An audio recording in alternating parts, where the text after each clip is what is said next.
Come spend an afternoon or the entire day with the lovable Ewoks. Where is my limo? Good. Okay, come on, guys.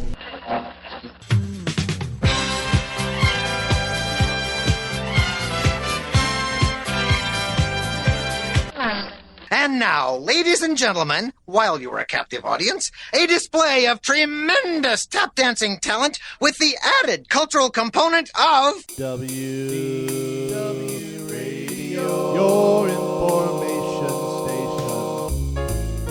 Hello, my friend, and welcome to the WDW Radio Show, your Walt Disney World information station. I am your host, Lou Mangello, and this is show number 701, and together, as we have been since 2005, we're going to continue to celebrate the magic of the Disney parks, movies, Marvel, Star Wars, and more here on the podcast, my weekly live video, events, blog, and more. And please be sure to join the community and conversation, subscribe to the podcast, and find everything else at WDWRadio.com. This week, we're going to look back on the Disney Year in Review as we explore and examine our top 10 Disney moments of 2022, including the people, places, magic, memories, and you. Then stay tuned for our Disney Trivia Question of the Week and more updates at the end of the show. And if you like what you hear, please share the show and tell a friend. So sit back, relax, and enjoy this week's episode of the WDW Radio Show.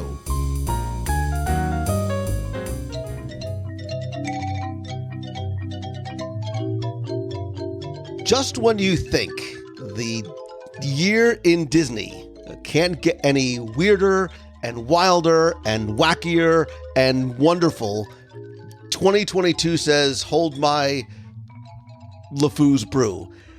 What a long, strange trip it has been. You are right, Jerry. And 2022 did not disappoint. It surprised us and delighted us, treated us, and sometimes even shocked us. And there was so much that happened throughout the year in the Disney parks and movies and Disney Plus, Marvel, and Star Wars universes that we literally cannot cover it all. But this week, we're going to examine and explore the top 10 Disney moments from 2023. I'm getting ahead of myself. From 2022. And joining me this week are some people who I spent a lot of time and sometimes money with in 2022. Ladies, in alphabetical order, I want to welcome back to the show Lisa DeNoto-Glassner from the Castle Run. Thanks for having me back. The one, the only, the incomparable and indomitable Becky Mankin, queen of MEI and Mouse Fan Travel. Oh my gosh, that was actually hard to follow, but I thought you said alphabetical order, so I was ready for it a second ago. But I digress. It's great to be here. We go by last name. This is America. We do last name. And Glassner both. And he said ladies, so I was hoping he wasn't including me on that list. I mean, I don't identify as that. I identify as a transformer in 2023. And that is, of course, the one and only Jeremiah Good from laughingplace.com. Good day, Lou. How are you? I'm great. It is good to see you all again in what, as I said, has been a very interesting year. Without thinking about it, in the same order, give me one word to describe 2022 in the Disney context. Is roller coaster one word? For today's purposes, yes. Yes, it is. Surprising? Okay. Becky is literally thumbing through her hotel room thesaurus as we're sitting here. I don't have a good single word. A whole lot of nothing. That's my best summation. So Lisa's word is nothing. It's going to be an interesting show. A whole lot of it. A whole lot of it. With a lot Here's of the top 10 of Lisa. Were you not paying attention? Oh, I have a 2-page list. And, Oy. So and yeah, I have a 2-page list, but I feel like I have nothing to say. So, when I wrote the idea of wanting to sort of do the one word, I was like, all right, I'm going to have to answer it for myself. And so many different things came to mind. Like I thought about the process of going to the parks right now. And I'm like, the process of going to the parks and the year as a whole was somewhat complicated. The process of going to the parks and the reaction online made me think about those fans protected by that veil of anonymity. Twitter, I'm looking at you. The word harsh came to be. I thought about how much has transpired. Change came to mind, how it still remains magical, that word. I also obviously was, and we're going to talk about this too, being cognizant of how very difficult the times have been for the individuals in the company and the financials. And like Walt himself, I thought about the word resilient. But I think in terms of choosing the good and more importantly, looking forward, and the word that I chose is evolving. I think Disney is very much evolving. So what I wanted to do this week is I wanted to go around the table and go through what you feel are the most important and or impactful, interesting, innovative, or just plain intriguing moments of 2022. And there's certainly going to be overlap in our top 10-ish list. And I always still believe in ladies first, and we don't talk about this ahead of time. But clearly there's one thing that is going to be on all of our lists. And I'm trying to decide, is it sort of the number one thing that we need to get out of the way and just address the gigantic elephant in the room? Or do we save it for last because I think it also represents a bit of optimism for the future? As I was saying, get it out of the way first. You all sort of nodded your head like we just need to address this quickly. And obviously, it is a tale of two Bobs, the Chapek and the Iger. And this certainly could be an entire show. I don't want this to be the entire show, but I would like to hear your relatively succinct thoughts about not just what happened and how it affected 2022, but what this may or may not represent today and going forward. And for this first one, we'll do the same order. Lisa, Becky, and Jeremiah. So I think we were all nodding because otherwise we would just be awkwardly referencing it the entire time and waiting to see which one of us was going to actually, bring it up. So I guess just attacking it head on, even though it's one of the more recent changes, is probably smart. I think it's interesting in a lot of ways that I'm sure we all probably agree on. I think, as far as just the overall spirit of the company and the mindset of the company and the creativity of the company, it's a change that was welcome on most fronts, because I think that what Iger has shown to be his priorities differ a bit from what perhaps we thought Chapek's priorities were, and whether or not they're more in line with the vision of the company as a whole. I think we're all pretty in tune. We're thinking that Iger is a good change. That being said, I think, the word scapegoat comes to mind to some extent. When you're talking about Chapek's time at the company, he came in at an extremely difficult time, and had to make some really difficult decisions. And a lot of time was scapegoated for what were more complicated issues. So I'm curious to see sort of how we forge forward without an easy black and white blame for the things that we do or don't like about the company and the path that it's taking.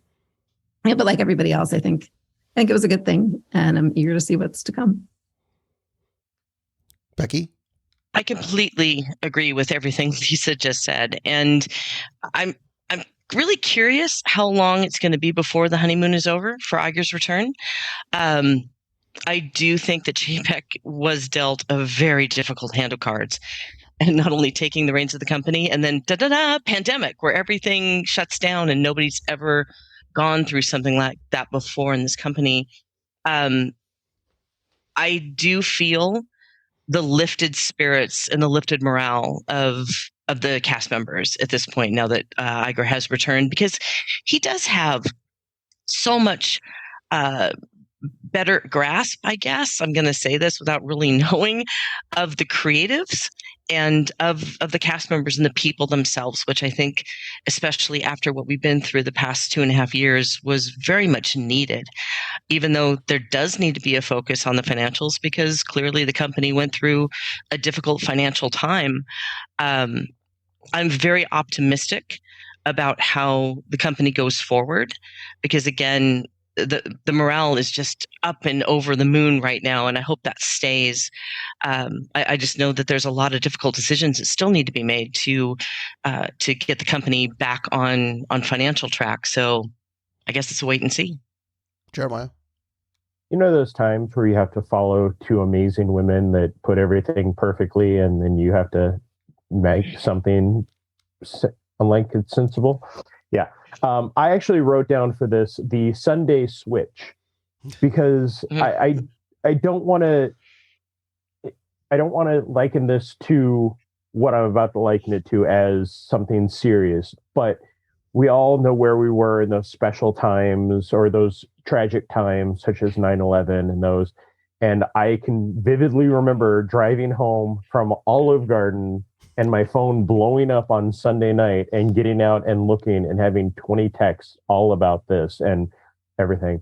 Lou, you and I are in kind of a awkward position because we had the chance to get to know Bob Chapek in a different light than a lot of people.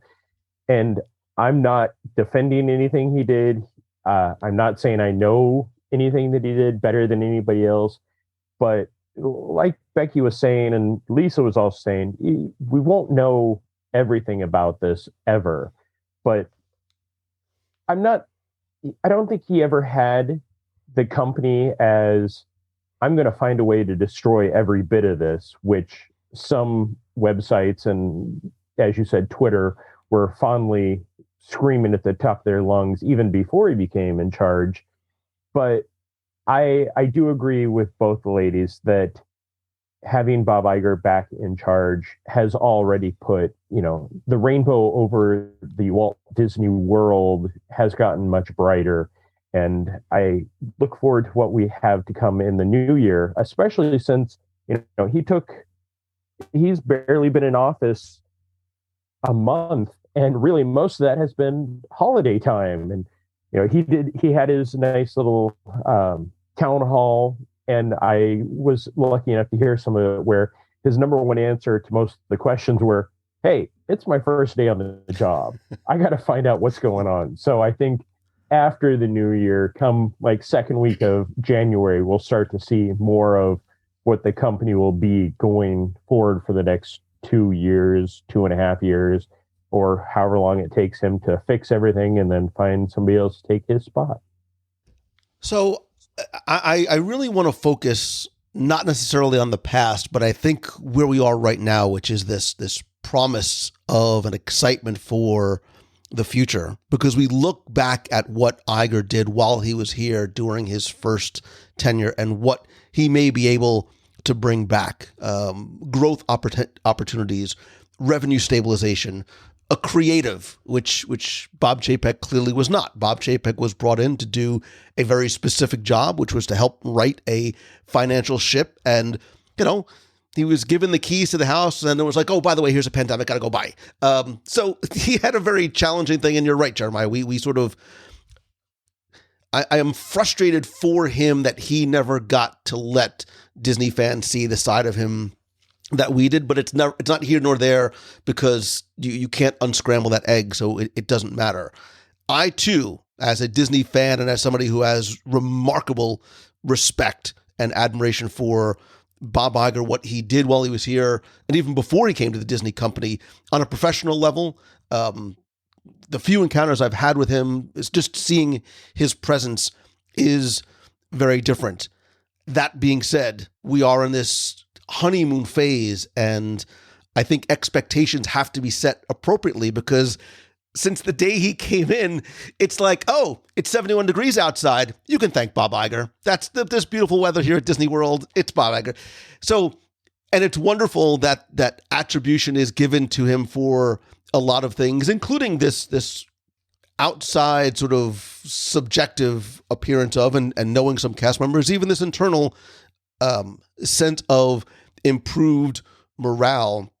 But I think it's really important that we, once sort of the dust settles and we step into the new year and it starts to become business again, and he has to take care of the business of running the business, that we have proper perception of promise in terms of what we hope and what we expect Bob Iger to do. I think this is a wonderful change. It is one that I am looking forward to, and one that I'm very excited to watch as it progresses throughout the new year and for the duration of his tenure. And then even thinking ahead, who does he pass the baton to next? I think there will be some very interesting conversations about who is going to be in the conversation to take over from Iger when his time, which as of right now, based on this contract, is limited in the company. So I know a lot of people have a lot of different opinions, but I think the overall, taking the temperature of the overall Disney fan community, it is one of great excitement, myself included. So with that out of the way, with the Bobs out of the way, now let's go through the rest of your lists. We'll keep in that same order. Lisa, Becky, Jeremiah. So if we're really trying to do this as a top 10, I'm going to feel a little bit more entitled to do like more subsuming answers than I might otherwise do. And so the very first thing that I'm going to go to is the return of sort of close contact interaction entertainment, which is a long list of things because it covers both close contact between guests and cast and also amongst cast. So a lot of things that cast couldn't do, like perform in the Hoop-Dee-Doo review or perform Fantasmic or perform in the new Finding Nemo, you never could have done, before this sort of somewhat post-pandemic era. And then at the same time, getting back things like character hugs and character dining and those close interactions that we've gotten back is going to be my number one. I think that's really interesting. And obviously I agree because I too am a hugger, and it's not just about seeing the characters again, but it is, to your specific point, being able to get close to them without, the masks were this physical and subconscious barrier between us, and when they were removed and when we can see smiles again and we can have that physical contact again with characters and with each other, you're right. It's a very, very different feeling in the parks, not just for us as guests, but I think for the characters as well. And it's interesting because I'm not even like a huge character person. Like I enjoy them, but I'm not one to like wait in line for an hour and a half at a party to meet a certain rare character and get a picture with them. But there's something to being able to take that mask off and give them a hug. And even just the fact that like when I have a mask on, I'm less likely to talk to people because I read lips a lot when I talk, I have found. And so it's very challenging for me to just interact with somebody in that way. And so being able to see the cast interact with each other in that way again, and also be able to interact with them has been really wonderful. Yeah, that was definitely one of mine, was just the character hugs. Like you said, it brings the Disney magic back in a special way. And I can remember my first character hug back. It was with Chewbacca, and it was one of those times where we were all so hesitant, and I walked up to the character host and I was like, can I hug Chewbacca? And the character host, of course, did the perfect job of, ask Chewbacca. And I walked up, and, a Wookiee hug is probably one of the best character hugs you could ever have. And it was just so amazing. And, I think we all took that for granted. Now we're back in the normal world where we can do it when we're walking down the street of Main Street and run into, the Lou Mangello character and just hug him. It's like a little Ewok hug. Same thing here. Removing of the masks. I didn't realize how much I relied on smiles to keep my own energy and my own happiness elevated. I was walking through the airport yesterday and realizing, hey, I can look up and smile at people. I'm going to do this a lot more, because you just don't really grasp how important it is to see faces until you can't. So bringing that around into the parks and the way that you interact with the cast members and the characters and each other, that brings a whole level of magic that was taken away. Even though you could still walk into a park, it just didn't have that same relationship value principle that I like so much about Disney in general. All right, Becky, what is next on your list? Well, the first thing on my list, and it kind of ties back into what we were just talking about, is literally the comeback. And as we were talking about 2022, we were actually mentioning this a little bit earlier. I had to go back through my phone and take pictures and look at pictures to figure out what happened in 21 as opposed to 22, because it all seems to have melded together in this strange situation. The entire last 2.5 years seems like a dream, and I don't know. It's just so odd to me. There doesn't seem to be a break between when it all started and when it ended and where we are now. So the general comeback of the whole thing, and to me, the number one thing of that comeback was the return of D23 Expo, because it was so anticipated and so welcomed to be able to get back together, to see the people that we're so used to seeing, to get those announcements and to get all of that, bubbly, happy feeling. The return of D23 was a big milestone of the comeback of getting out of the pandemic. Yeah, I think, when I said like a whole lot of nothing initially, it wasn't even to be negative so much as that so much of what felt big about this year to me was the return of the normal.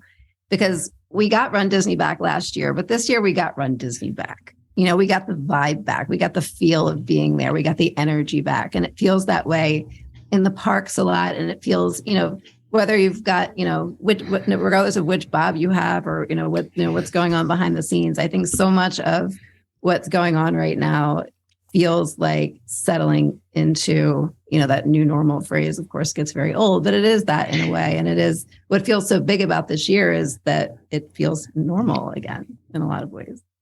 Yeah. And one thing I was looking back at too on D23 is that, remember when we were trying to talk about what to do in the booth, and it became the conversation of, what?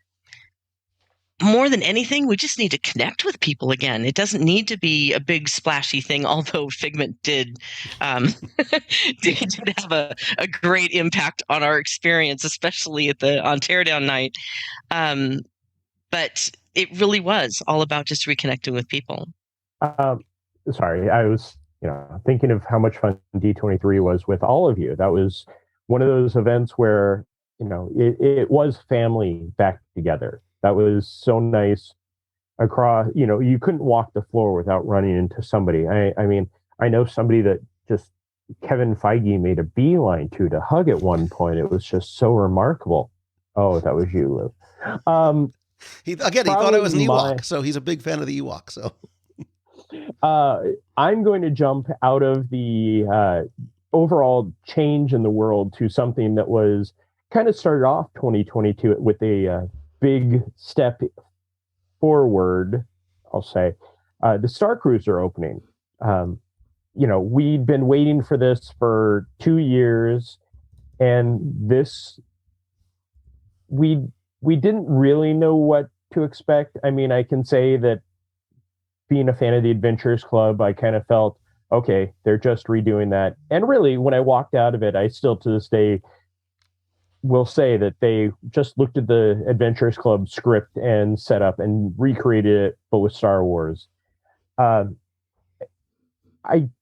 don't want to say that it was a big leap of faith, but I think that it was. And I think that we're still seeing that they're working out the kinks from people I've talked to that have gone on it since opening. Small things have changed, but they're also still trying to figure out their footing. And is this a viable option going forward? Will we see the Avengers Hotel in the future at Disneyland? Will we see Frozen? Will we see something more interactive?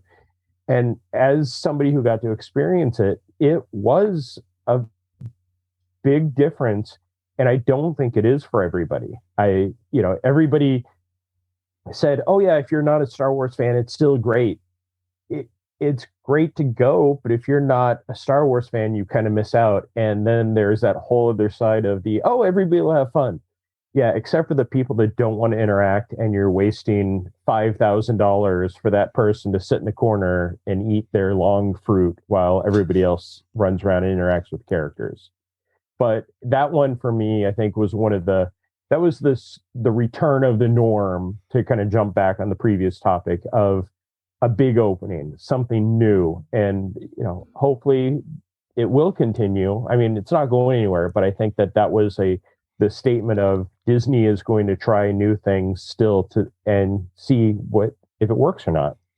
So we don't talk about this ahead of time, but I think transitioning from D23 Expo to the Star Cruiser actually dovetails very, very nicely, because for me, events was the first thing I had on my list, and specifically D23 Expo was on there, as well as Star Wars Celebration back in May. That for me was sort of that first step into, we're just happy to be together in the same place at the same time. Whether you had to wear face coverings or not, it didn't matter. It was this renewed excitement, not necessarily about what was happening on the stages or in the rooms, but as somebody who loves going to conferences, I think the best stuff happens in the hallways. And I think for Star Wars Celebration, that's what was happening too. The best conversations, the best interactions were happening on the show floor as Disney fans, as Star Wars fans, as the Disney company and Lucasfilm all sort of came together, much like D23,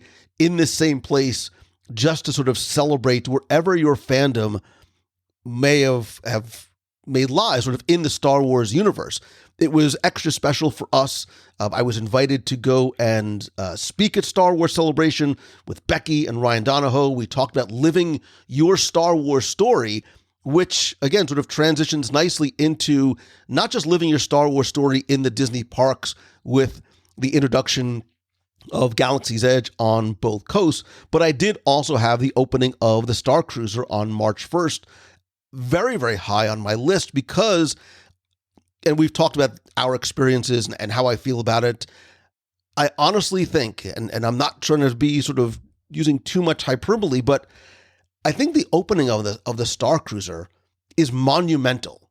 And what I mean by that is it has nothing to do with the opening of this individual quote-unquote hotel, but what this represents in terms of where we are going in terms of experiential attractions and experiential type of things that we as guests can do. We have been slowly or quickly transitioning from being passive observers in Disneyland as shows and attractions and characters are sort of presented to us to where we are now as we're turning the page to 2023.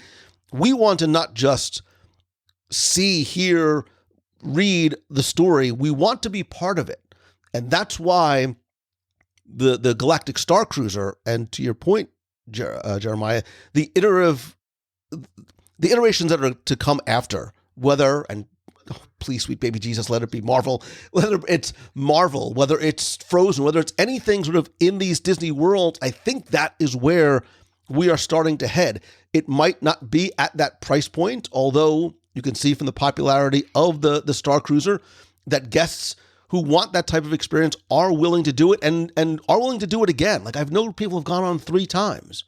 And that's not about the money, but it's about the type of experience that they have, and knowing that the experience that they have is not only based on the choices that they make, but it's different every time. And I think that's what we look forward to, right? If you go and ride an attraction in the Disney parks, for all intents and purposes, it is the same thing repeated over and over again. The Galactic Star Cruiser will never, ever have identical voyages. And that's the beauty and that's the appeal, even if it happens on a smaller scale. And I think we're going to start to see it this year. We are going to start seeing more interactive, more personalized, and more, sort of a remember the old choose your own adventure books? Like, that's what our Disney park experience is going to start to evolve into, which is why I use the word evolving when I talked about my single word, because I think this is this ongoing evolution of our experience as guests on every level of our Disney parks. And I'll get to it later, some of the other experiences even outside. And Star Cruiser was actually the second thing on my list. And it's monumental is not overstating it, because it's not just in the Disney environment, but this impacts the travel industry in general. So as it was announced and as it first happened, so many people were listening to what was the feedback was going to be about the experience, because in the travel industry itself, others are looking at this. And it's so exciting as a opportunity to be less passive and more experiential of these experiences, that they're looking at things like this on cruise ships. They're looking at these in hotels. There's all kinds of places for it, because that's what it was a disruptor when it was first announced. And it is really interesting to see how it's evolving. I've been lucky enough to do it twice. And to your point, Lou, yeah, the story is somewhat the same, but the experience is not. I had two completely different experiences because I went down two different paths. So I'm looking forward to hearing what they're going to do with it next. And maybe they'll change the story. Maybe they won't. But that's the thing, is Star Cruiser itself is a blank canvas. And you can create different stories and different layers within the same walls. And it has a lot of exciting opportunities for it. And I think this is going to be, and I don't remember who used the term in terms of being this is going to not just disrupt, it is going to change the industry. Becky, what I'm about to say is going to come as a wild shock to you, because I don't know if I've ever uttered these words in 17 years and 701 episodes. But if the dark place down the street does not open a Hogwarts themed hotel, and like, it's a license to print money. It is a license to print money, right? Lisa, I know your kids, like, they read the Harry Potter books. Like, could you imagine if you said, we're going to, we're spending a weekend at Hogwarts? Like, they would lose, forget kids, adults. I was going to say, forget the kids. I'd be we're there going right first. away. Yeah. I would too, right? And I'm not a huge have an Harry Potter experience fan. where I get sorted into a school and sleep in Gryffindor, and because of course that's where I get sorted too. Becky, we know you're Slytherin. Don't sweat it. Whoa! No. But that's what I mean, and I do think that we are going to see these kind of experiences on a smaller scale in the Disney parks and resorts sooner rather than later. I hope so. I really hope so, because it's exciting and it's fun and it's different. All right, Lisa, back to you. So I'm going to go a little broad again, and just talk about sort of the rebirth of Epcot this year. And I think it's really interesting to even bring that up, because a large portion of it is still behind walls, more so than any other park. But at the same time, I feel like we saw more. I have so much more on my list about Epcot than any other park going into 2022. And part of it's interesting because, they chose to have the 50th celebration be 18 months long. So a lot of this is sort of old history, old hat at this point. But at Epcot, they've continued, and with the 40th, it's been galvanized again. The only beacon of magic that has my attention right now is Spaceship Earth, and what they have been doing with that and the creativity that we've seen with that over the course of this year, starting with, I think it was Festival of the Arts, right, where they did Rainbow Connection. Mm-hmm. And then they've sort of rethemed that with each festival to have a song that goes along with what they can now do on Spaceship Earth, which is so cool to see.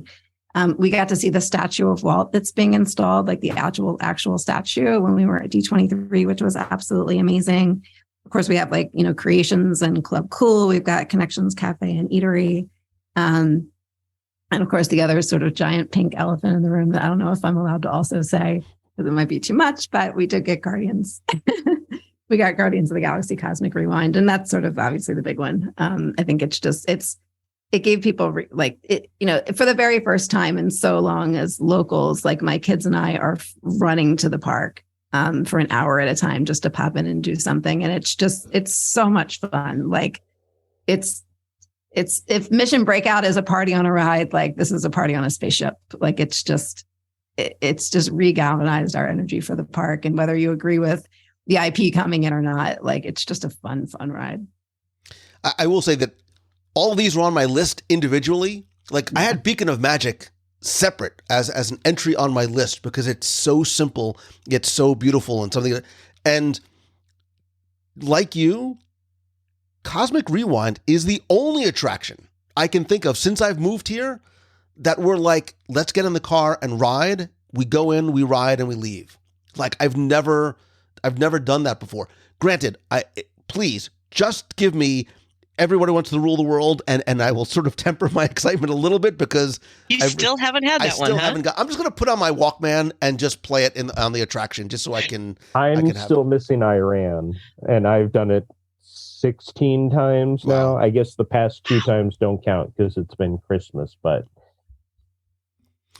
that's my goal for 2023 is to just spend all day at Epcot, getting in line over and over again until I get Iran.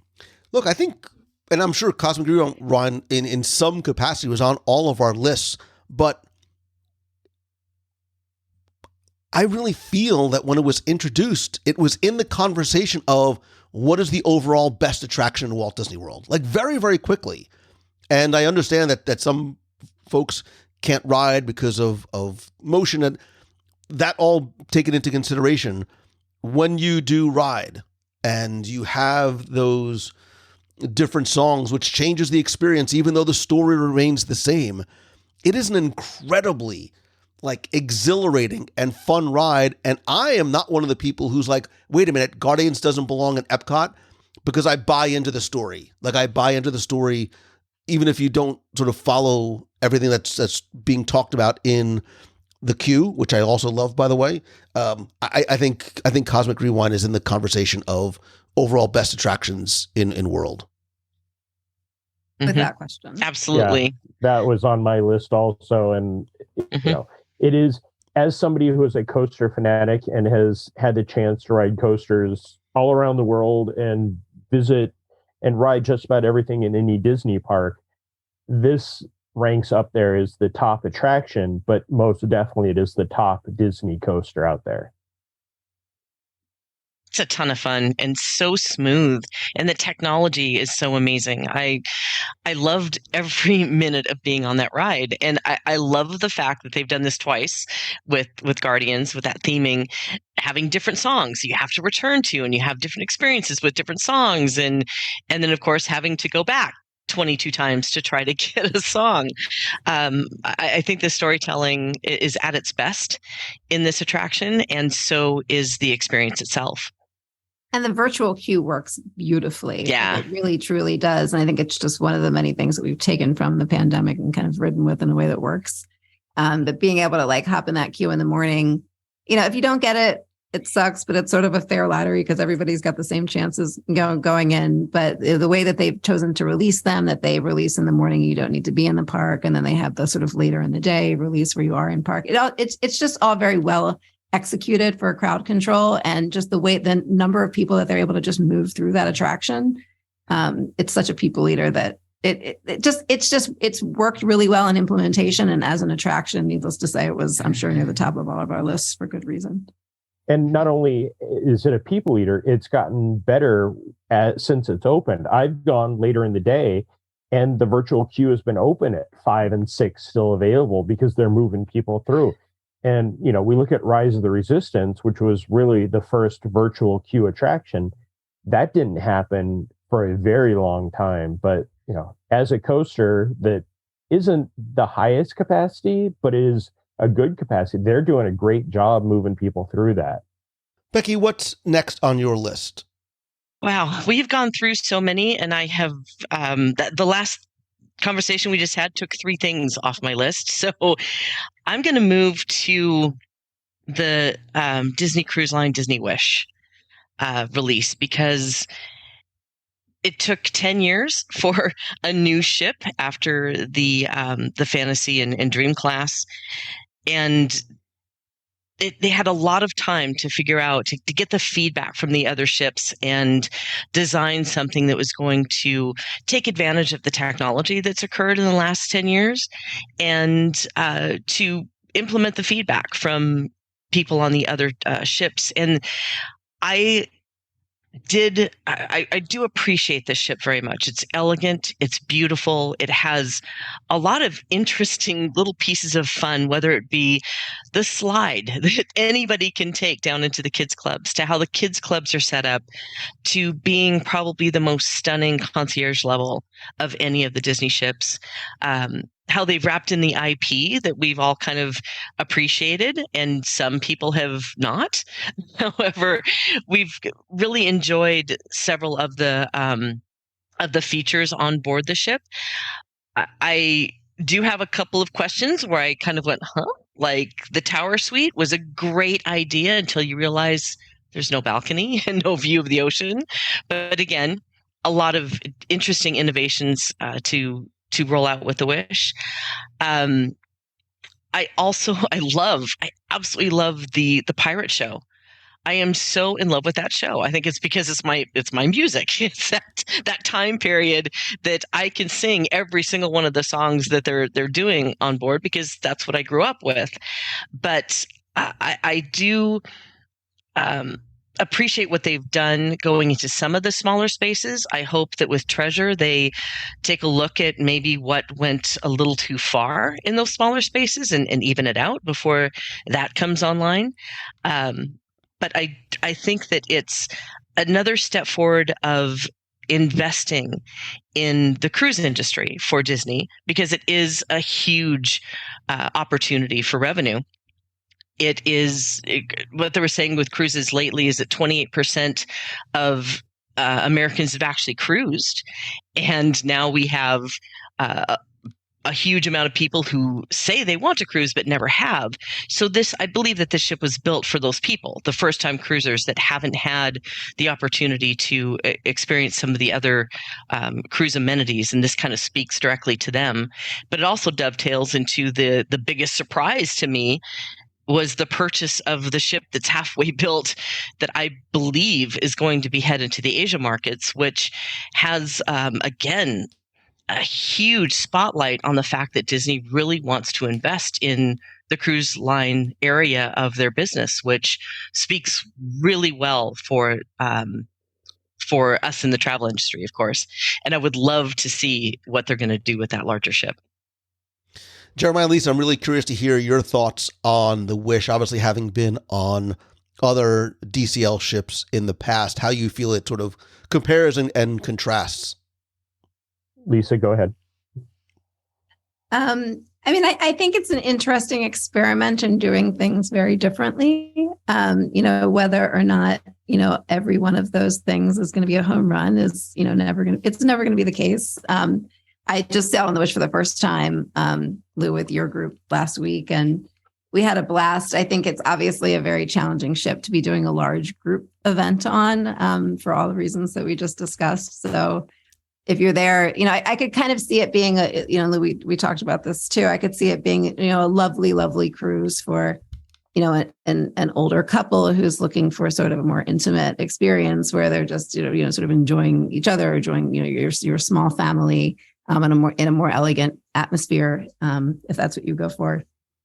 It's probably not a ship that I'm personally running back to amongst the other Disney ship options that are out there. That doesn't mean I didn't have a wonderful experience. It just means that I would probably have won the Wonder or something else, next if given the choice. The ladies have put it so beautifully and so kindly. I will not. It's a good ship. It'll be great after about 4 or 5 dry docks, and they fix many of the problems that Becky put nicely. The intimate spaces. You don't make a bar that every adult male wants to go to in the Star Wars lounge. I can't think of the name off the top. Hyperspace. Thank you, Hyperspace Lounge. You don't make that one of the smallest spots, and then across the way, put the high-end jewelry, high-end bags, and a high-end watch space that takes up more space than the 3 smaller lounges do. And then I got off the ship going, okay, I'm going to look at the positive for this, and it was There are some beautiful things on the ship. They definitely, as the lady said, tried some new things. One of the things that a lot of people missed, it was on the media cruise where most of us were on it, and they had the roundtable talk with the people who created it. The person who designed the ship flat out said she'd never been on a cruise before when she was given this assignment to design this ship. And I walked away from that going, yes, you can tell. There's a lot of beautiful things on the ship. I love the entry area, the grand hall as they're putting it now. It's beautiful having the interactive elements throughout the day and night. It makes it so much better than some of the past ships. But one thing that Lisa said very well is, I'm not rushing to get on the ship again. And that's not just me. That has been a overwhelming response to people that I know. And it's, again, I don't think it's because we're so used to the other ships. I can't speak to this where I know Becky can speak much better to this. I've only done Disney cruises. The other ships work perfectly. And it's not because I'm used to them. It's because they are set up well. Becky's been on some of the largest cruise ships in the world where there's a whole park in the middle of it. But I don't see the Wish being hey, this is a great design ship and we're going to do this on the next two. Yeah, it's definitely meant for, again, that first-time cruiser that is drawn to the Disney brand. And it's going to be a perfect scenario for that cruiser. And I agree with a lot of what you just said. So I agree with like 99.9% of everything that you said, because I agree.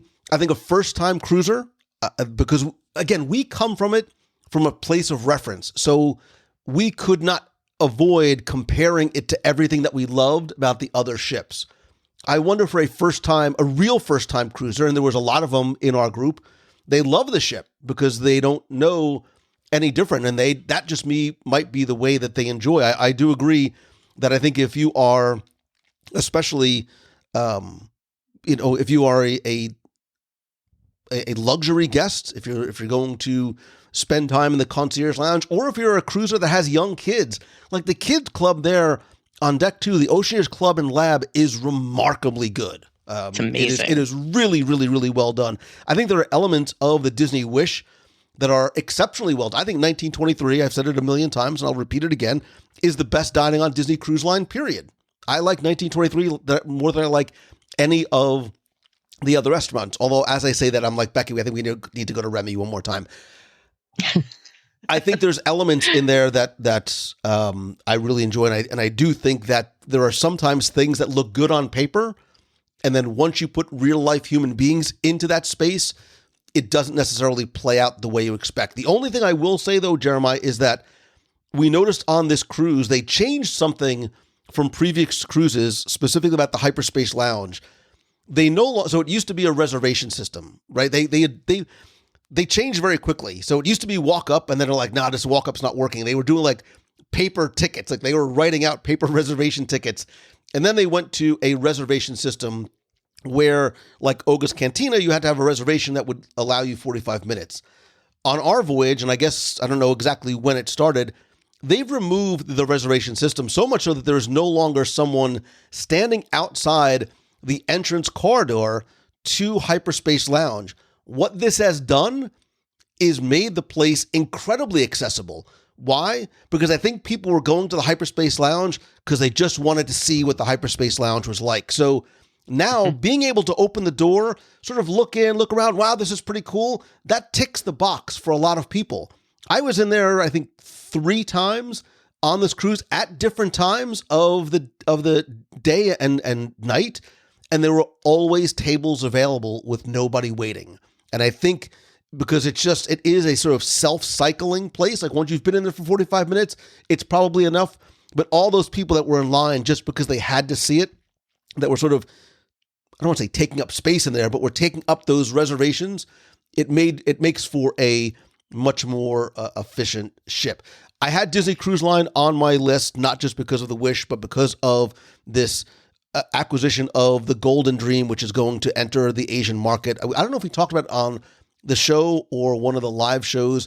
This is going to be a very interesting ship to watch. One, because it's 75% built to somebody else's specifications.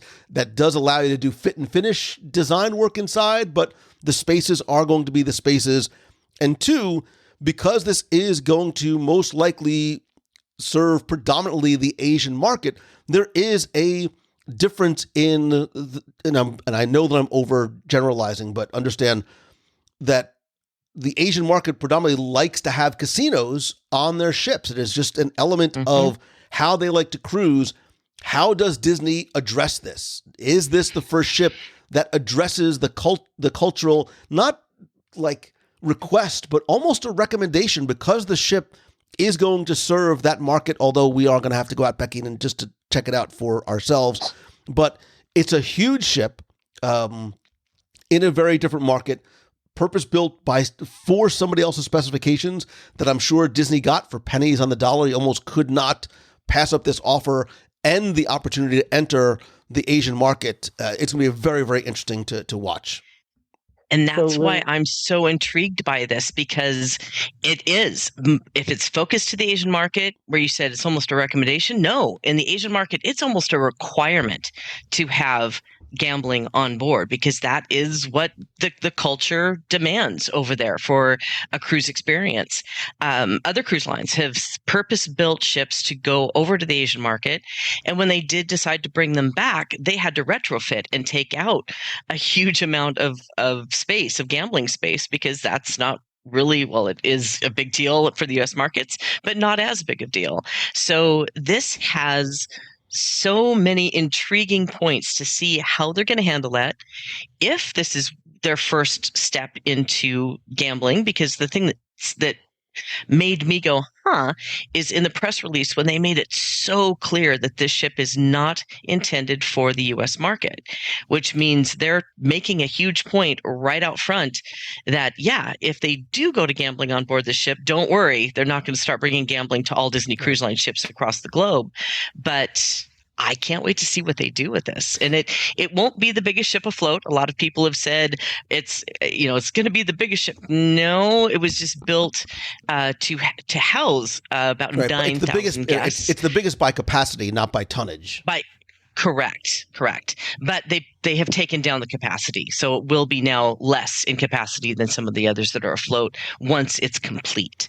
Becky's like, look, as long as they have bingo, I'm happy. Like, Becky's becoming, she's like a little old lady at the church bingo. It's totally your fault. You started this. So seriously, yeah, we have to now do bingo every time we're on a ship, and we have to do now at least twice, because why don't we ever win? We spend so much money on those silly bingo things. Excuse me, you are looking at a bingo winner. I split with 17 other people. I made, what is it, $27 was my 32. big ticket. Thank you. It was $32 at the end of the day. So congratulations. Thank you very much. Big I only had to split mine 3 ways. So I've never played bingo on a ship, so just come along with us. You'll get addicted in a heartbeat. We had literally the whole bottom half of Luna was just, we sort of made it an event, and yeah. Did you just name the really ship, Lou, by the way? Did you just named it Golden Dream? Because that is a perfect name for a ship. Well, it was called the Global Dream. Yeah. If they want to call it the Golden Dream. It fits on so many levels. Yeah. If they don't go that way, I'm sure they already had Dream etched on the back. So they'll just write Golden next to it. Look, the lettering's already done. And look, in China and Asian markets, the color gold is a very significant color. So yeah, good point. Jeremiah, what's next on your list? Oh, geez, are we back to me? This one is kind of a love-hate for me. And again, I'm going to skip that one. I'm going to go to something that is so out of the normal realm that I don't think anybody here will have. Disney Plus doing a Werewolf by Night and the Guardians of the Galaxy holiday special. Like, we knew things were coming from Disney Plus, but I think both you and I, Lou, when Werewolf by Night hit, we were at New York Comic Con, and we both kind of went, "Wait, what? How did we miss this?" And I would say we're both somewhat Marvel fans, but throwing out these random holiday specials, and Werewolf by Night is probably one of the most random Marvel products that they've done, to the point where I was out at Avengers Campus, and this also kind of ties in with all this, when they had Elsa Bloodstone and the Werewolf by Night walking around, and people had no clue because nobody saw it. But then you have the flip side, and this, to me, it has become my new holiday tradition. The Guardians of the Galaxy holiday special, Christmas special, is probably one of the best Marvel stories, not including Guardians of the Galaxy films, but it is also an amazing Christmas special. Like, that is something that will be on my holiday list, well above Elf or any of those. And I don't know what Christmas is, but Christmas Time Is Here is on my playlist, and I listen to it daily. So I think those are something unique, and I really hope that they continue to go that way. I know James Gunn's a little bit busy now with DC, but I hope that he fills, and this is a spoiler for anybody who hasn't seen it, the post-credit for Guardians of the Galaxy. They kind of promise another one is coming, so hopefully we'll see. Before I dig deep into this, there's something that you mentioned that I think is really, really important, that I absolutely love Disney doing, and I think Disney does very, very well, is whether it's a Disney Plus series or a Disney theatrical release in the Marvel universe, you can go and watch the movie or the show on a Wednesday night, and on Thursday, that or those characters are in Avengers Campus in Disneyland. Like, the next day, there's Loki, there's President Loki, there's Wanda, there's Black Widow, all of these characters that you've watched literally or been introduced to the day before. Zombie Cap, like, seeing them in the park the next day, that immediate turnaround, Moon Knight, like, you want to talk about reasons to keep going back to that park or making the cross-country trip. Like, I don't want to spoil anything, but there was a couple of times I'm like, if this character shows up in Avengers Campus, I told my son, like, we're getting on a plane tomorrow. Like, if Daredevil's fine. If Daredevil shows up in Avengers Campus, like, I'm going to see Daredevil. Again, not a character guy, but it's really, really, really well done. How Disney does that. To jump in before you continue, I had the chance to go out while Werewolf by Night and Elsa Bloodstone were there, and waited pretty much most of the day just for them. When Miss Marvel was out, I had to fly across the country for a day, and this was for work, but also I enjoyed it. And I sat on Avengers Campus until 4:00, which I wish somebody would have said, "Oh, she doesn't come out till after school's done." Would have made my day much better. I saw the Hulk, which is a whole other discussion. And then when I was just out there a few weeks ago, M'Baku and the new Black Panther, those, like, it is, we've gone on all the attractions many times. So having that just added element of standing in the land, and the land is still alive even after the pandemic kind of changed the character interaction. That is, I wish, and I Star Wars Galaxy's Edge in California is doing a little bit better, but we need more characters here in Florida that aren't the Fab Five or just the standards and are stuck in one place. And that leads back to the character interactions and the close contact. Sorry, back to you, Lou.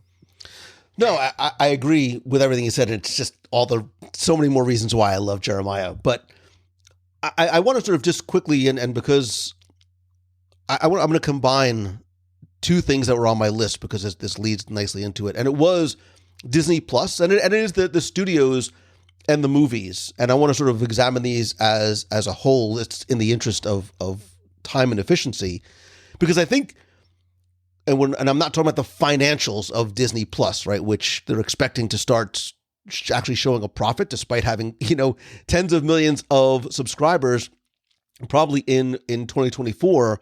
But the quality of the programming that is on Disney Plus and was introduced on Disney Plus, specifically in some of these areas like Marvel, Moon Knight, Ms. Marvel, She-Hulk, Werewolf by Night, the Guardians TV special. On the Star Wars side, you had Obi-Wan, Bad Batch, Andor. I honestly think that the quality of the content that is being introduced and the variety and the wide spectrum of content and characters that are being introduced on the platform, and it's this wonderful freedom that I think it gives Feige and the studios, is better than we're seeing in the big screen. I don't think this is the strongest time right now for the studios. And I understand I think it's a combination of post-pandemic and getting people back into theaters after being so used to watching movies at home. I'm not sure if the offerings are necessarily compelling enough, because I don't know that there's been those massive blockbusters. And I've been saying this for a long time when we talked about the parks. I think the movie-going experience, I think theaters need to become more experiential as a whole. You need a reason to go and pay the money for a ticket and not be in the comfort of your own home and see something on the big screen. But in looking at what came out in theaters versus what came out on Disney Plus, we just got National Treasure, Free Guy, Night at the Museum, Hocus Pocus 2, Willow. I have to mention, because we mentioned Marvel, in March, having all of the Netflix series released on Disney Plus, Daredevil, which I will argue may be the single most or one of the best pieces of Marvel visual content on screen that they've ever produced. I will plant my flag firmly there. Jessica Jones, Iron Fist, maybe not Iron Fist, Luke Cage, The Defenders, Punisher, as well as Logan and Deadpool 1 and 2, which is important because those are the first R-rated releases on Disney Plus, and that sort of opens the door for additional content and programming that they're going to be allowed to put there. I also have to say, my biggest surprise of Disney Plus this year, because I had never seen the show, I will hand in my Disney card, I've never seen the original, but I loved in big, bold letters, all caps, Chip 'n Dale Rescue Rangers. Like, I almost watched it just because, like, oh, let me just see what it is. I really, really enjoyed it, and unlike Daredevil, is something for the whole family to watch. Rescue Rangers definitely got its own bullet for me. And I too was not like of the Rescue Rangers generation. Like it didn't like get a pass from me because I held a near and dear place in my heart. It's just, I love John Mulaney too. I think he's hilarious. So that was an extra plus. But yeah, they definitely got their own bullet. And I agree. I think like, as I was making my list of movies, I checked myself so many times because I was like, I must be missing something. Mm-hmm. Like there must be something that is sliding under my radar that I'm not realizing was this year, because my list of movies, setting aside Avatar: Way of Water, which I admittedly have not seen yet, and obviously gets its own. How dare you? It's been out for like 28 hours. And it's a reason to go watch on the big screen, right? Way of Water is a reason to go to the big screen. Yeah, I think you have to, right? I mean, that's why you see it. Sorry, Lisa. I was saying, how dare you? It's been out for 28 hours and you haven't seen it. Of course, it takes up 3 hours of your life anyway. So. And I agree. Like, if you're going to see it, you're not, you shouldn't be watching it like on your television. You should be watching. You just reminded me that I need to download the rest of Daredevil, because you also got me hooked on that too. So I can watch that on the plane. I'm trying to catch up. But after seeing that, I agree with you that is one of the best series that has come out so far. But for 22, I was excited to hear about what's coming. So of course it's not here yet. But I did get excited about little things like the Thunderbolts, knowing that I get to see Loki again, knowing that the Mandalorian is going to come back and the cute little baby Yoda is going to be there, because I have a problem. But for me, Wakanda Forever was the shining light. I really loved that movie, and I love the fact that we now have a female Black Panther, and I just really admire how they've pulled that story together, given the unfortunate and difficult circumstances with Boswick. So I love that movie. I think it was one of the shining stars that came out this year. But I totally agree. Disney Plus definitely is hitting all the high notes. And I'm with you, Jeremiah. I loved the Guardians of the Galaxy Christmas special. I thought it was great. I went in with pretty low expectations, given, little things like the Star Wars Christmas special at one time. So I kind of went in with a very low level of expectation, but found I laughed and had a good time and cried a little at the end. And I really did enjoy that. Well, Cosmo dying does. Oh, sorry. Oh. No. Now, if they did that, I would never watch it again, just so you know. So what I do you always think? know the quickest way to stop anything is talk about a dog dying. Yes. So, Becky, you think Wakanda Forever is the best thing on the big screen? Any of you, any other quick standouts on the big screen from the Disney Studios or the small screen on Disney Plus? Something that, and you looking back on your list, was a surprise, a standout. I'll give you a second to look. I absolutely love Moon Knight. I know Moon Knight was not everybody's cup of tea, and Oscar Isaac was remarkably good. Like, he put on an award-winning, I think, performance playing not one, not two, really like 3-4 different characters in a series that, like Werewolf by Night, is not, he's not a Spider-Man. He's not somebody that everybody knows, is very different in terms of setting, very different in terms of tone. Moon Knight, Werewolf by Night, darker series than we had seen from the studios. And I like the fact that, again, the spectrum of what is coming from places like Marvel is widening a little bit to not just attract, but sort of tick some of the boxes of suspense and horror and things like that we haven't really seen in the past before. I think the only other, Lisa, like you, when I looked at the list from the studios, taking out things like Spider-Man No Way Home because, I'm going to jump off of yours also. The Miss Marvel, for me, having Moon Knight and then Miss Marvel back to back, it was amazing that Marvel finally stepped away from New York. No offense, Lou. We see Pakistan in Miss Marvel. We see Egypt in Moon Knight. I love the Nat Geo editions, and that's a whole other topic we could do to Disney Plus. But those two series alone made me want to travel outside the U.S. desperately during a time when we really couldn't travel. But Miss Marvel, I think, had such heart and such. It was definitely the sleeper hit for me. But on the other side, and I know that this could draw, poison darts coming at me, Andor for me wasn't what I wanted. And that I will argue with people that they say it's the best Star Wars there is. I think if they did 6 episodes, it would have been a much better show.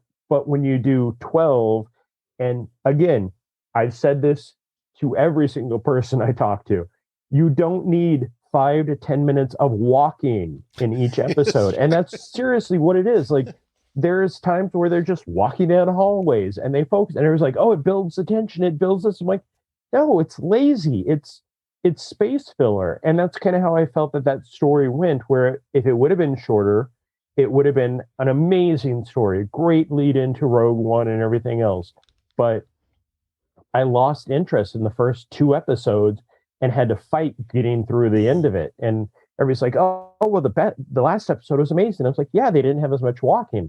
But when they did walk, they had instruments where they're playing music. So great. I actually did like Strange World. That for me, a lot of people didn't even see it. And thankfully it's coming on Disney Plus in a few days. So hopefully that will open up. It's a great family story, some great animation and some fun. But I think Disney did a massive disservice with that. They didn't market it correctly. They didn't market it at all in some markets. And people kind of went, oh, wait, there's a new Disney animated film and it's not Pixar. What is this? So I think that's one I hope everybody will revisit that during the holiday season and see how good it actually was. Very quickly, I agree with you about Andor. I think it would have been better served to be something that it could have been a 2-hour movie. Like it really, I think there was just a lot. And some people said, well, it doesn't feel like Star Wars. And that's for some is a good thing and some is not. And I just want to quickly point out an individual too, because Aman Vellani, the actress who plays Ms. Marvel, is the most wonderful, likable person, not just on screen, but if you've seen her interviewed and the story of how she got that role, being a fan and her grandmother telling her, like it's that story that you want to hear about somebody loving something genuinely and then it's the Tom Holland story, right? Loving this character and then becoming that character. So I'm with you 100%. So, all right. Somebody that's a big comic book fan being written into a comic book, that type of storyline? Exactly. Oh, okay. Exactly. I think are we back to Lisa? Are we getting, I mean, I know we're sort of at 10. So if we want to sort of start, I know Lisa's like, what? I have 16 more pages of notes. But if you have like one or a couple, and then we can maybe throw a couple of honorable mentions. But if there's one for each of you that you have to add to your list, what is a must add? I mean, I've been sort of broad sweeping with some of mine. I'm sorry about that.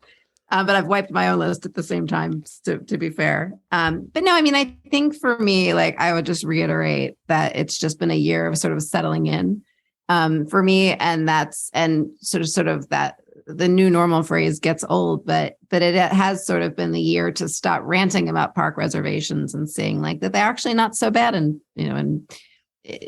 in the works and in reality. And maybe it's not the worst thing to not have to be lined up outside the gates at Magic Kingdom at 5:00 in the morning to see if you can get in before they hit capacity on Christmas morning. And knowing that you've got that reservation. So, seeing that work in process, seeing that like the Genie service is actually pretty cool. I have different feelings about Genie Plus and Lightning Lane, but I'll set those aside.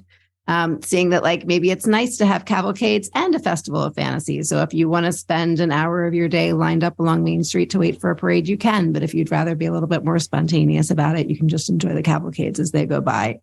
I have a lot of things sort of on my list like that. But, seeing that, Magical Express went away and it wasn't really the end of the world because people really do tend to use Uber, and the Sunshine Flyer and Mirrors are good, good substitutes. So it's just been sort of a year of like not being necessarily so reactive and maybe just sort of sitting back a little bit and seeing how some of these new things sort of actually work well in practice.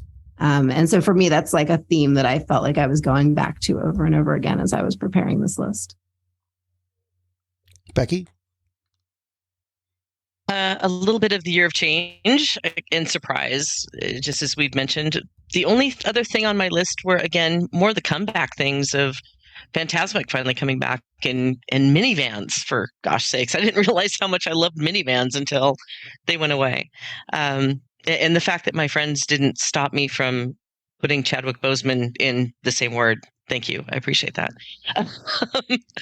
I loved this year. I've been very, very immersed in this comeback and all the change, and the internet is resistant to change, as we all know, and it's nice to see that we've been able to all get together, to all be together, to have the events again. Lou, we missed those for so long, and to be able to have two groups on the Wish and the group on the Marvel Day at Sea, which seems like that was years ago, but that was 22 as well. So it's just all coming back to the comeback for me. Jeremiah? To not be as chipper as the ladies just were. The Disney nickel and diming us, going off of Lisa's Genie Plus and individual lightning lane. And I grew up in Southern California as a kid without a lot of money that could go to Disneyland once a year.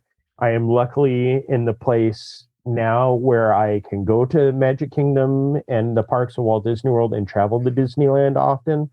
But it is not, I never looked at going to the parks as something we should all be able to do. It should always be something that is a special event. Sadly, that has fallen away years and years ago. But now we're looking at ticket prices over $200 at some days. Genie Plus, $25. Individual Lightning Lane, $25. Lisa, when you go with your kids, if you were a normal mom from Ohio that didn't live in Florida, you know, a family of four trip to the parks, way out of the range of normal. And I'm not saying this as the economy should be this, the economy should be that. It has gotten to the point, and I'm not blaming Bob Chapek, no matter how many people say it was his fault, because I'm sure this was in the works long before, but the company has gotten to the point where it is a company. It has a bottom line. It needs to make the money for everybody. And the magic has kind of tarnished a little bit for me at times. I really hope Iger, even if he just fixes Genie Plus, because Genie Plus had such promise, and to me it has fallen horribly, because I don't need Genie Plus to stand in a corner to watch the parade, but people pay the $25 because they think that that's a great deal. And on the other side, the annual passes. Disneyland opened their annual passes and had to stop selling one of their annual passes within hours because people bought it so quickly. Is it the demand that is still pent up now that we're almost a year, 2 years out of it being back? And will this calm down? Hopefully, but I would hope at some point, like you were talking about the Hyperspace Lounge, let's open the gates, get rid of the reservations, and see what happens. Will that ever happen? Who knows? But that's kind of where I want the future to go. So that's my Christmas wish for 2023. Let's make the world a little bit more normal and not squeeze every penny out of us. So Sorry, go ahead. Go ahead. I was going to say, actually, I mean, I don't mind the reservation system. Like I was saying before at all, I think it actually is functioning pretty well in practice. I think, I would love for them to revisit some of the ways that Genie Plus works. It's very challenging as a local to go to. First of all, it doesn't work if you're not starting your day at the park. Like if you're not rope dropping the park or something close, you're basically paying to get a pass for, and it only works Rock and Roller Coaster at 5 p.m. and then everything else is gone by the time that you use it. So it's definitely a challenge going as a family. I'll say it's far less attraction based, our visits, and they just need to be these days as a local visiting the park. Because I'm not going to pay $15 to $29 per person just to reserve one thing in the middle of the day. That being said, like I said, it's been a year of settling in, and a lot of it, has worked well. And, there are aspects of it like that I would hope that they would maybe revisit the way that they're working in practice. No, I think reservations, I do not argue that is something that is beneficial, because I can only imagine what some of these days would have been. But hopefully the rumors going forward of things changing in the new year for the reservation system, that will be something that we'll start to see and maybe level things out a little bit more. Will that happen? Who knows? But we can hope. Yeah, I mean, look, I think some of the things you brought up are legitimate, and understanding too. It's a very. I try and be very objective, and I try and look at it from the opposite side, right? Not just as a guest, but the complexities of trying to balance a lot of different things all at the same time. From a 30,000 foot corporate view, where you're trying to balance the wants and needs and interests of guests with the wants and needs and interests of shareholders, which are oftentimes in direct conflict. Trying to let everybody get in to have, a good time in the parks while still not getting to that number of guests in a park where your guest satisfaction level drops dramatically, right? How do you sort of balance out those two while also making the parks accessible and not overly complicated to go to, right? Because there is a challenge, and I think that is an iterative process, and I hope that as time goes on, you draw it out on paper, and then you put guests in the park, you see what works, you see what doesn't work, and they're able to continue to improve and modify, and if necessary, take things away that maybe aren't working as well and replace them with something that is more effective and more efficient in the parks. Very quickly, go ahead. I was going to say, I would really, just a side note, would really love to see more of the Max Pass elements come back. Maybe, like you said, everything looks great on paper, and then you put it in process and you discover that you need to test and adjust, and maybe that's what we'll see next year. I really think so. I very, very strongly believe that that's what's coming. A couple of things on my list that I just wanted to mention that are relatively small, but I think were significant. And this is just a complete throwaway. Would you mention, Becky, some of the events and stuff that we had done? Like the return of the Hoop-Dee-Doo was significant. And we went to the Hoop-Dee-Doo before our cruise, and everything was more fun as a group. I just love the live performances and the live theater and the show that is the same, but it is different every time. Speaking of people, right, because it is about people, the return of the international program cast members in World Showcase is evident when you see, right, when I was at, I just happened to be in Japan, shocker, during the holiday festivals and seeing Japanese cast members at the kiosk was wonderful to see, right? Having those sort of cultural representatives back in the parks. And I forgot to mention earlier when we talked about the interactivity levels, and I have not done it myself. It is literally like World of Water, just hours old. But the DuckTales World Showcase Adventure launched on the Play Disney Parks app yesterday, as of the day we're recording. I've already heard from people like that are playing, like they really love this optional added layer into the parks and having a more interactive type experience. And Jeremiah is holding up pictures. We'll have a conversation offline about your thoughts about World Showcase Adventure, which I'm looking forward to playing. And just as I'm looking forward to what is to come in the next year. Just from a very quick personal level in terms of looking back. And when I say personal, I mean personal in terms of the show and the community and the things that we've been able to do. And, you know, I won't have there's a whole conversation about this amazing community that is part of this, but things that we've been able to do together on the show and guests that I've been able to have on the show and doing those events together and being able to travel again, to speak and having opportunities to present around the country and internationally and to and with Disney, and our Momentum event just a couple of months ago really made for a remarkable year for me and the show personally. As we get ready to look to 2023, I think there's a lot to be excited about. 100 Years of Magic, which is significant, not just because it's 100 years, but because I think we're going to see Walt and the foundation of the company, and I think it's important for guests to know the history of the company and Tron Lightcycle Power Run and updates that I think are coming to places like Tomorrowland and maybe Hollywood Studios and what we're going to see on the big and small screen. But for each of you, in any particular order, if you had to sort of just close your eyes and think back to 2022, what was your most memorable moment? Whether it was a personal thing, related to the context of the conversation, the Disney parks and movies and experiences or products, whatever it might be.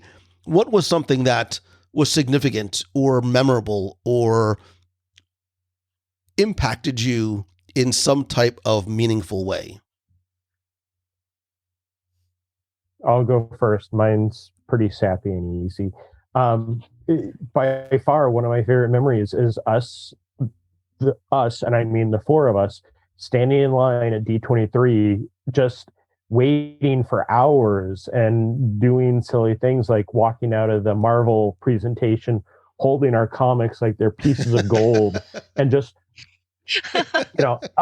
I'm relatively new to the Lou Mongello inner circle, as I put it.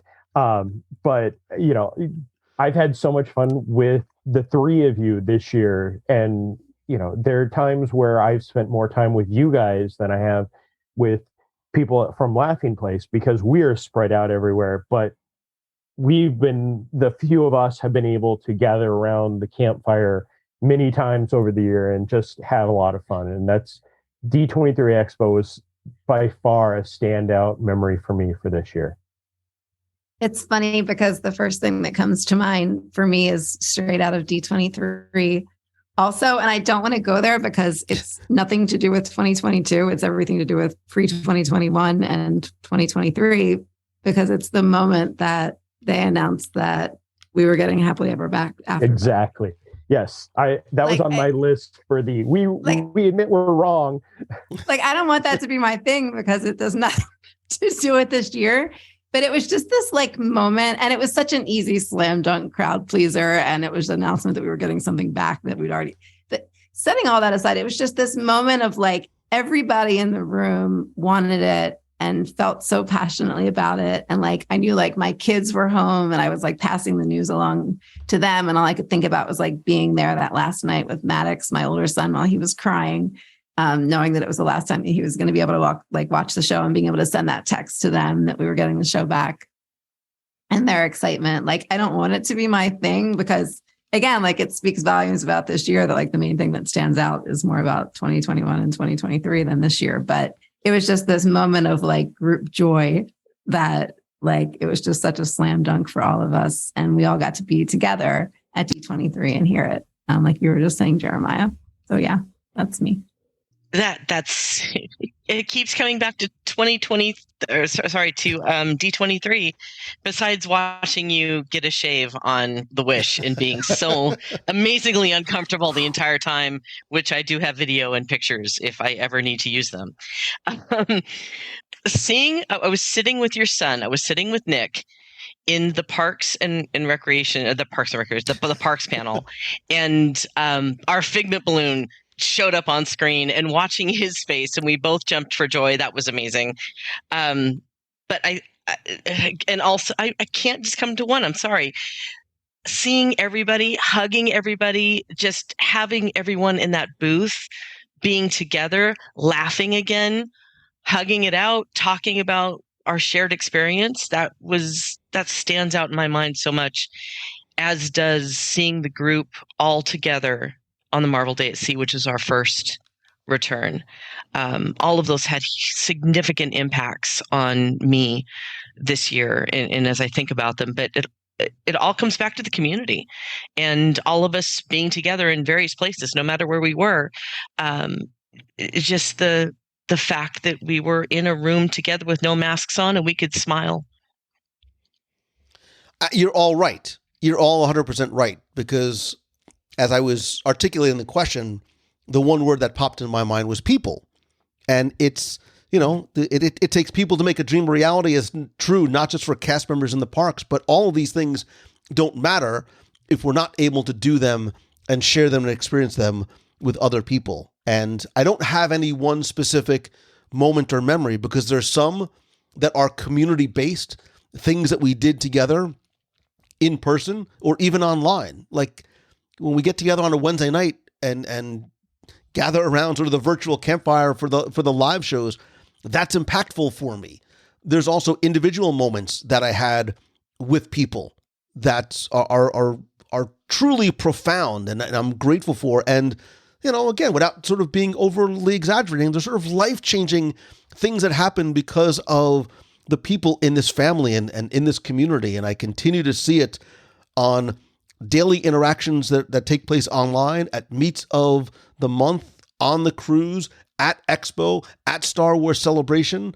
It is a remarkable time that we live in, where we who are like-minded, and the like-mindedness does not necessarily just come from our love of Star Wars or our love of Daredevil, of which I hope you all agree, but it's this love of what I think Disney still and always, and with all the things that are right and wrong and change, it's what Disney represents. And that's the thing that sort of brings us all together, virtually and in person. And I'm incredibly grateful for the in-person part, because as somebody who believes and always has and always will that nothing beats a handshake and a hug, it absolutely is true. And Lisa and Becky and Jeremiah, because you are not in the room with me, I am giving you all incredibly long, borderline uncomfortable virtual hugs, as I am to you, our friend who is sitting here at the table with us. And hopefully that's how you have felt on this show, on every show, and every event, whether you've been at the physical table with us or we've been able to share it with you through this past year on shows and on live broadcasts. I have always wanted and always want to make you feel as though you are at this table and you are participating. You're not listening to, but you're participating with us as we discuss it. So thank you for an incredible 2022, as well as thank you, Lisa, Becky, and Jeremiah. Very quickly, tell people where they can find you on, they'll find you in person too, but where they can find you on the interwebs. My name is Lisa Donato Glassner. You can find me on my site, The Castle Run, and on Instagram and across other sites as The Castle Runner. I also have a shop called Core Memory Candles, where you can bring the scent of Walt Disney World in your vacation home. Jeremiah Good. I like long walks on the beach. Oh, sorry. I am very active on Laughing Place, because that's kind of who employ me. Thank you indirectly, Becky, as always. I have Instagram Laughing Place, Instagram Jeremiah. We still kind of use that Twitter thing for now. Laughing_place is on all of our socials, and Jeremiah Good, one word, is me on all of the socials. And you can find me at Becky Mankin across all the socials, also at mei-travel.com or mousefantravel.com, and sometimes at WDW Radio. .org. You're at the .org. Thank you guys again for an incredible 22. I cannot wait to see, hear, and taste what 2023 has in store. So thank you. Best meal you ate in 2022, go. 1923. Yeah. I had one. The filet at 1923. I enjoyed on the Wish the quick service booths. Even the Mexican booth was amazing. The taco place Yes. was so good. Prosciutto That was the best lunch place ever. The pizza wasn't bad, yeah. What is the one thing you're looking forward to in 2023? Happily Ever After and Takumite. Tron Light Cycle Run. That I cannot wait, even though it's been 20 years and it works. WDW Radio trips to Italy, finally, after 3 tries at this thing, and Wyoming. And other trips to be announced very, very soon. I know. Which is getting Becky I'm very trying nervous. not to give that away. Shh. I haven't even told you about the other one yet, so...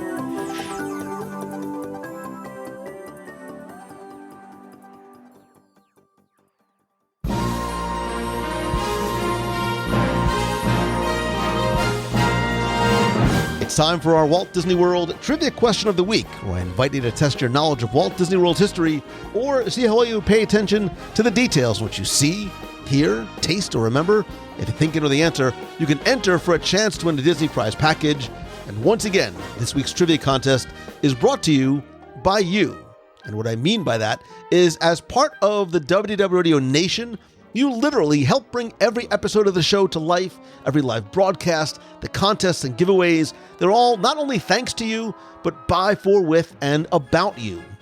And you can find out how you can help the show for as little as $1 per month and also get cool exclusive rewards every month like scavenger hunts, trivia quests, be part of our group video calls, get access to our private Facebook group, join me on the show, shirts, stickers, monthly care packages, and much more.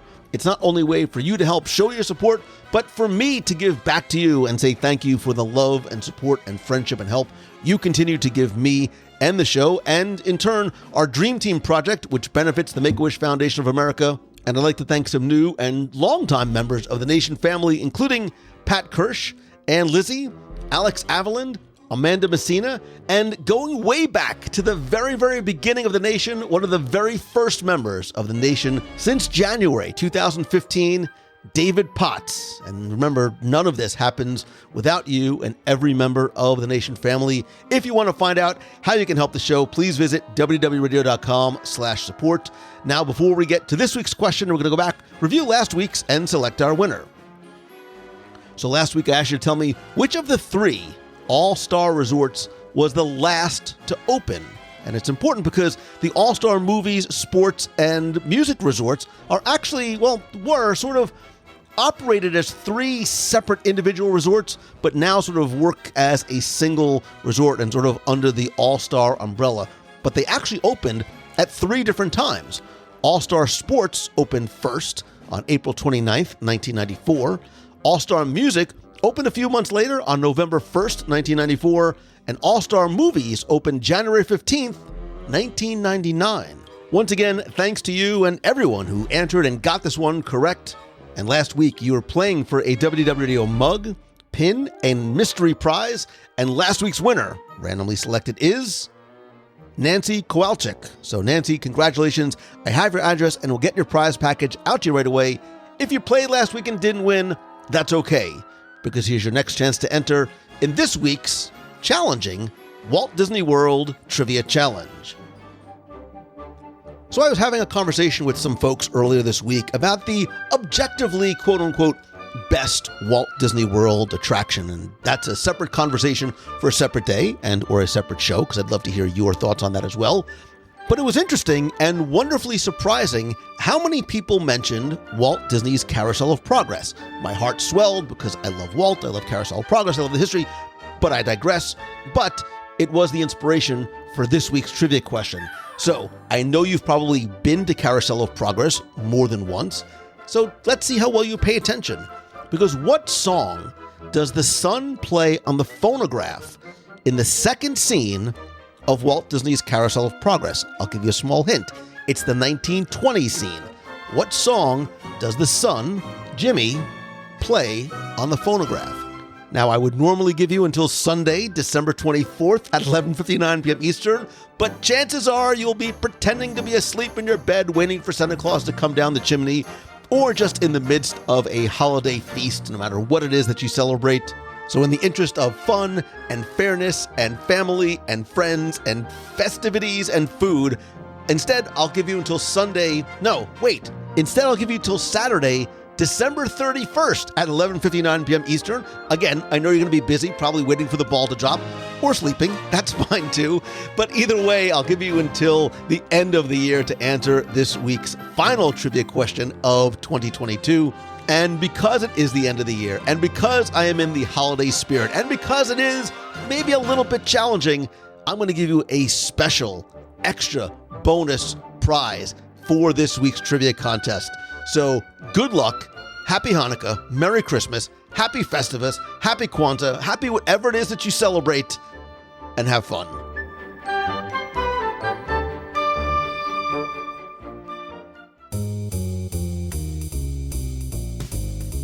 That is going to do it for this week's show, and maybe for 2022 as a whole.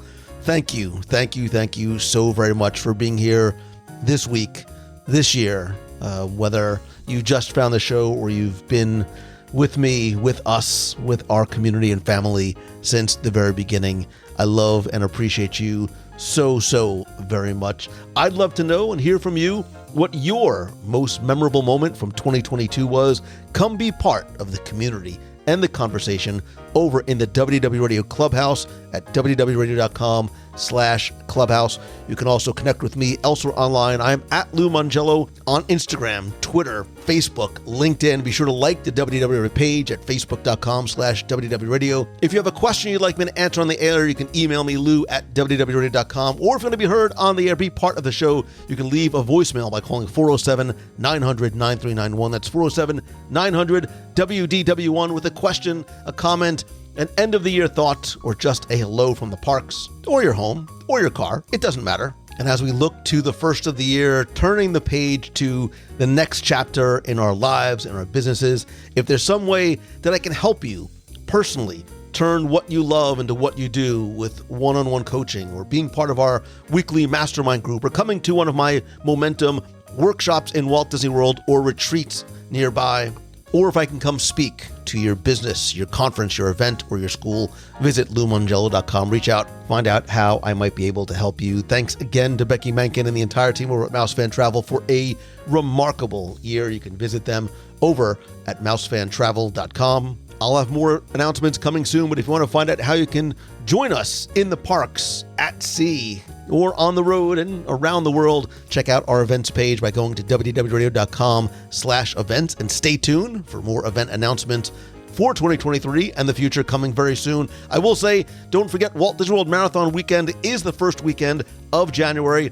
Not only will our WDW Radio running team be out there, but I and Becky and other members of the cheer squad will be out there as well. We'll look for you on the course. We'll definitely, I know, be at Disney's Boardwalk in front of the bakery for the full marathon, because, hi, it's the bakery, and I and other members of the cheer squad will be out for the other events as well. Hope to see you out on the course. Start carb loading now, like me.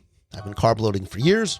If you like the show, and I hope that you do, please take a second, tell a friend, share it on social, take a screenshot of the episode you're listening to right now, share it on social, tag me at Lou Mongello. I will reshare it and follow you in return. And if you can, rate and review the show in Apple Podcasts, Spotify, or wherever you download and subscribe and listen to the show. And lastly, and I promise I will make this quick and not be sappy, thank you again for what has been a remarkable, memorable, and special year in so many ways and for so many reasons, and none of that happened without you.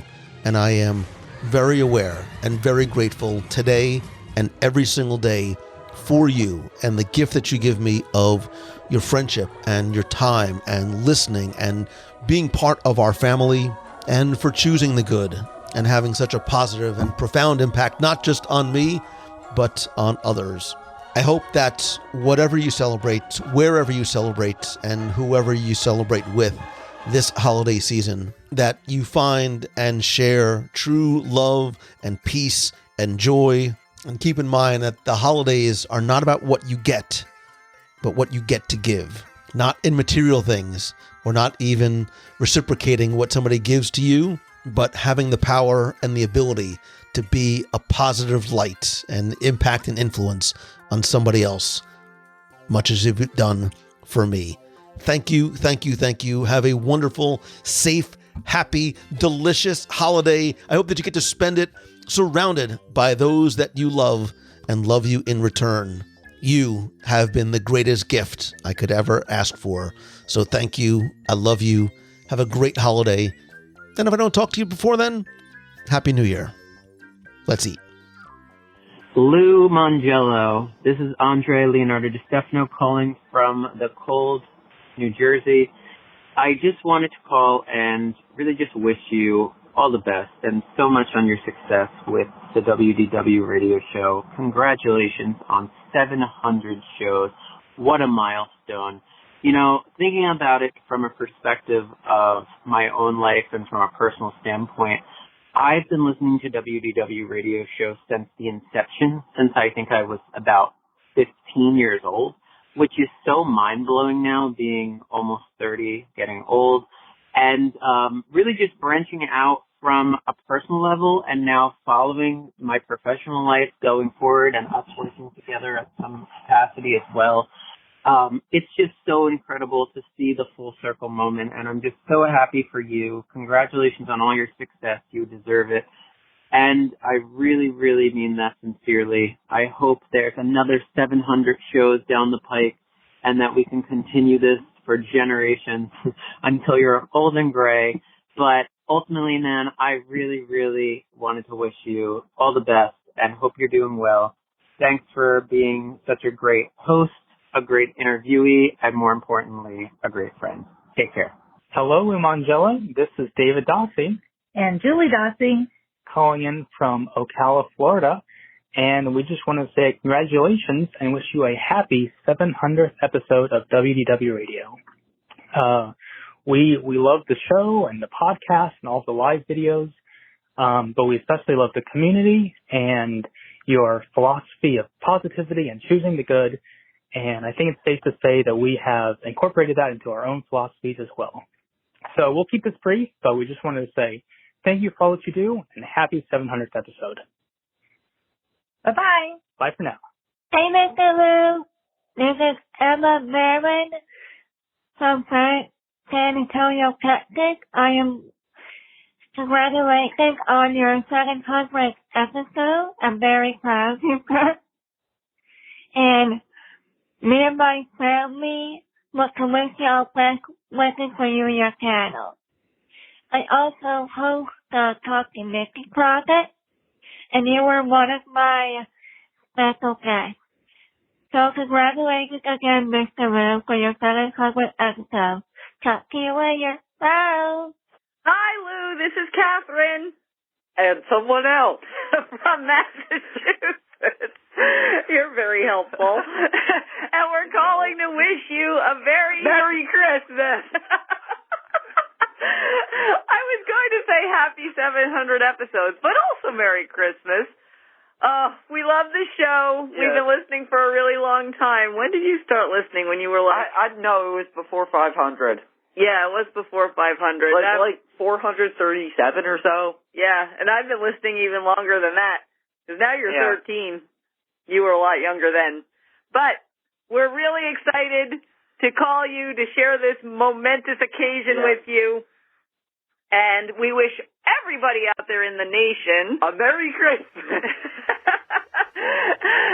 and happy holidays and a very, very happy New Year. Love y'all.